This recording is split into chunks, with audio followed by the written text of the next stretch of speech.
তিন ব্যক্তির বাড়িতে কখনো দাওয়াতে যাবেন না। এরা যদি আপনাকে হাতে পায়ে ধরেও আপনাকে দাওয়াতে যেতে বলে, আপনি কখনো তাদের দাওয়াত গ্রহণ করবেন না। যদিও নবী করিম সাল্লাল্লাহু আলাইহি ওয়াসাল্লাম বলেছেন, হাক্কুল মুসলিমি আলাল মুসলিমি সিত্তুন, একজন মুসলমানের উপরে আরেকজন মুসলমানের হক রয়েছে 6টি। তন্মধ্যে বিশ্বনবী সাল্লাল্লাহু আলাইহি ওয়াসাল্লাম অন্যতম একটি হকের কথা বলেছেন, তোমার কোনো মুসলমান ভাই যদি তোমাকে দাওয়াতে যেতে বলে, অবশ্যই তুমি তার দাওয়াত গ্রহণ করতে হবে, অন্যথায় তুমি গুনাহগার হবে। তারপরে নবী করিম সাল্লাল্লাহু আলাইহি সাল্লাম বলেছেন, কিছু ব্যক্তি আছে এদের দাওয়াতে কখনো যাওয়া যাবে না, কিন্তু কিছু ব্যক্তি আছে এদের দাওয়াত আপনি কখনো গ্রহণ করবেন না।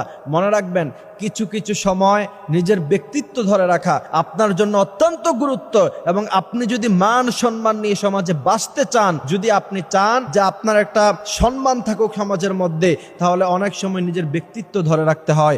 এই তিন